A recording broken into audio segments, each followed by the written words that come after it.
Hi, this is Denise. Welcome back to my channel, Deliberate Disinclusion. Today I want to talk about being deliberately disincluded because of the way that you look. And fortunately, in this world, we have so many different people. Um, Everybody's created different. We have people that are tall, that are short, that are small, that are large, and some people with great personalities, some people with some not so great personalities, but it makes up who we are. And unfortunately, there are people out there that are deliberately disincluded because of maybe their the way that they speak. If you have a more country accent, or you have a speech that people can't have a hard time understanding. Maybe if you're of a shorter stature, maybe if you're of a larger stature, maybe if you're too small.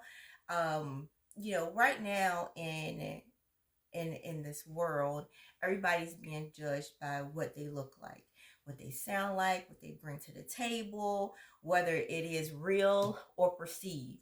People are judged on those things.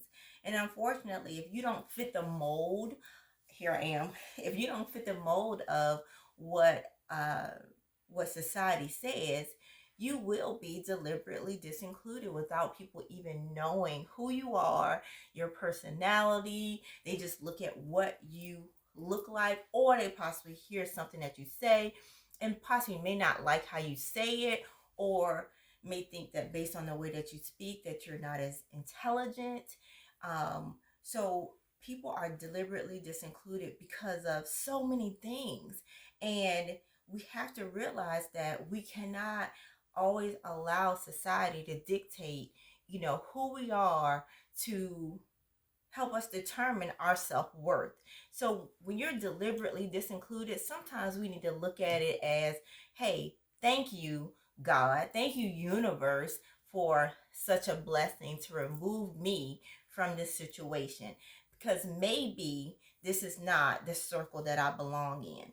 So if you are one of those people who fit the mold, you may not be what society thinks. You may be a little bit overweight. You may be, a little bit too skinny, or you may be too tall or too short, or you don't speak as clearly, or you may not enunciate as properly, or your skin is not as light, or your eyes or your lips aren't as big, or you don't have, all this stuff that society thinks that you should have, and you don't have as much money as the next person. Find what makes you happy. People are going to find a way to deliberately disinclude you no matter what.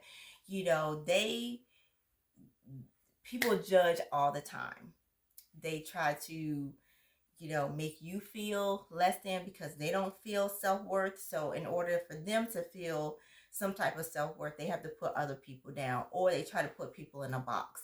We're all deliberately disincluded in some way, shape, or form. We all have either done it or we have experienced it. So when we talk about being deliberately disincluded, we need to figure out what our self-worth is.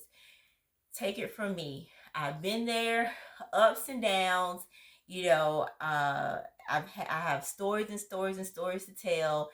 And if you've been in that situation where you have been deliberately disincluded because of your physical, or because of the way that you speak, or some type of defect that you may have, maybe you don't have as much money. Um, let's talk about it. Let's get into it, because there are so many ways that people are deliberately disincluded, and we don't think about it. We think that, oh, maybe it wasn't my time, but there are people out there not wanting you or me or us to be a part of what they have going on. So if you feel like you've been deliberately disincluded, because of the way that you look, or something that you bring, something about you, let's talk about it. All right, thanks.